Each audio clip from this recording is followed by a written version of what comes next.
Hola, mi nombre es Sara Castilla de grado noveno y hoy voy a presentar mi actividad TIC de química del tercer periodo. Mediante este video explicaré algunos de los temas los cuales hemos visto durante este bimestre. Primero que todo, hemos visto los estados de la materia y las leyes de los gases. Se puede observar que el universo, todo objeto está compuesto por materia, la cual contiene dos tipos de propiedades, los cuales son masa y volumen. Existen tres tipos de estados de la materia, los cuales son los cuerpos líquidos, es decir, que no tienen ni forma fija ni volumen. Además de eso, tenemos los cuerpos gaseosos, los cuales no tienen volumen ni forma fija. Por último, están los cuerpos sólidos, que tienen volumen y forma fija. Podemos ver las transiciones de la materia en nuestro diario vivir, especialmente la podemos ver evidenciada en el ambiente, en donde convivimos diariamente con otros seres vivos como son las plantas y los animales. Muchas veces podemos percibirlos en el clima y en el proceso de este, como algunos procesos del ciclo del agua, los cuales albergan el agua en estado gaseoso, líquido y sólido, donde influye la temperatura y otros muchos factores. Mediante este importante proceso se permite la circulación del agua en la naturaleza. A través de este proceso, el agua pasa por los tres estados: líquido, sólido y gaseoso. El ciclo del agua se ha vuelto indispensable para nuestra supervivencia. Además de eso, a través de él nos podemos beneficiar, por ejemplo, en el campo, en los cultivos, en los animales que diariamente consumimos, como son las vacas, los peces, etc. Mediante el ciclo del agua se puede observar una concreta explicación de cómo es posible que el estado líquido desarrolle condiciones para cambiar sus propiedades.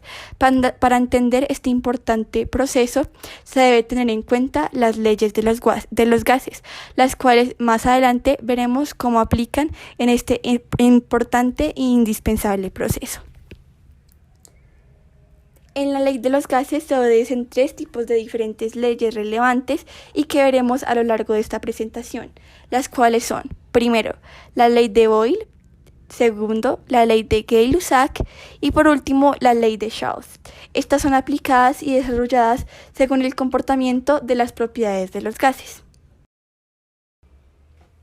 Bueno, como principal pregunta durante esta investigación tenemos: ¿cómo se aplica la ley de los gases en el proceso del ciclo del agua?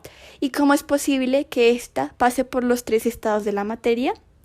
Bueno, como posible hipótesis y posible respuesta a la pregunta, podemos deducir que, teniendo en cuenta las distintas características del ciclo del agua, se puede determinar que mediante 5 procesos como son evaporación, condensación, precipitación, escorrentía, transporte, se aplican distintas variables pertenecientes a la ley de los gases.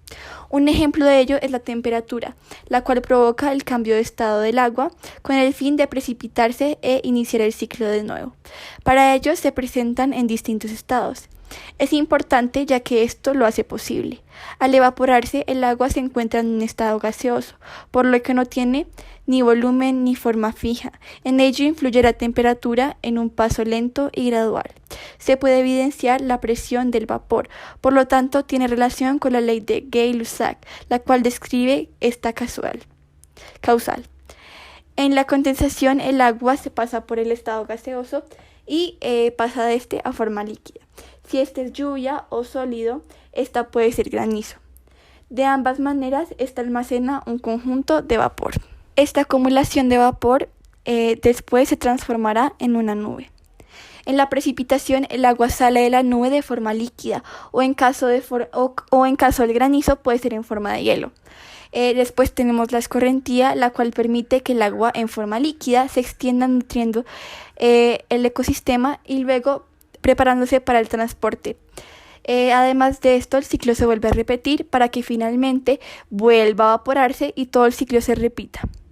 Como podemos ver, mediante todos estos ciclos, también podemos ver evidenciada la ley de los gases, la cual no aplica en todo el ciclo, solo en algunos procesos.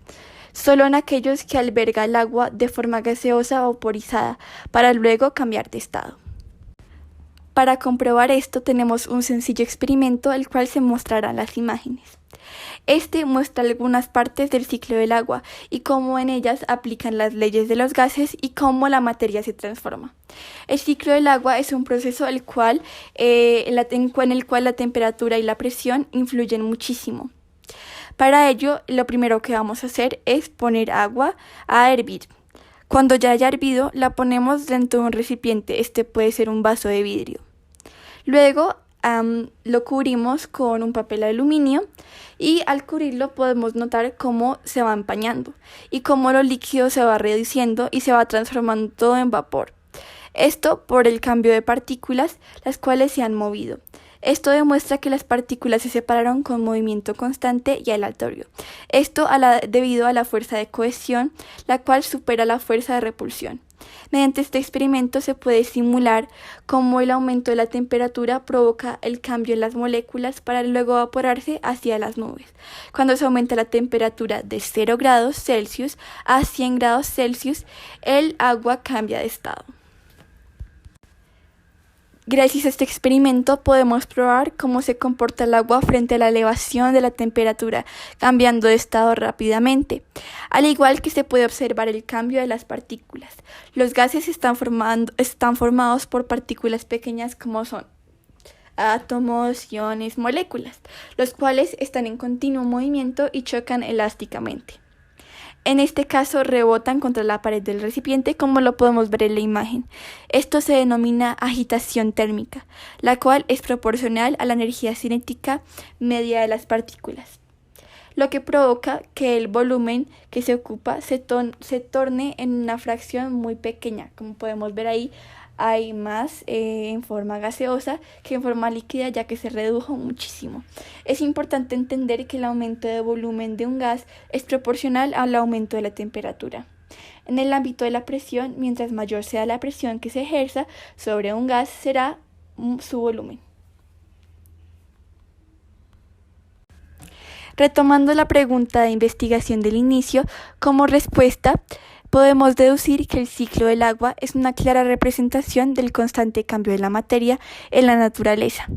Mediante este importante proceso de evaporación y condensación se aplican las leyes de los gases, las cuales ayudan a entender más cómo funciona el importante ciclo. Al iniciar el ciclo, el agua se encuentra en estado líquido, lo cual se calentará y comenzará a hervir. Esto es llamado punto de ebullición. Esto ocurre cuando la energía del sol aumenta y tiene un efecto en los cuerpos del agua, provocando así que el ambiente aumente y el agua empiece a aumentar su temperatura, lo que provoca que éste hierva. Para que el agua suba a las nubes, lo cual es muy importante, se necesita el aumento de la temperatura. Así las partículas cambian y ésta se puede transformar en un gas, y así facilitar el transporte desde la Tierra hacia lo aéreo, en este caso las nubes, que son hidrometeoros de masa visible compuesta por agua y cristales de hielo. De esta forma, cuando ocurre la condensación del vapor, el estado sólido aparece en cuanto el agua se solidifica.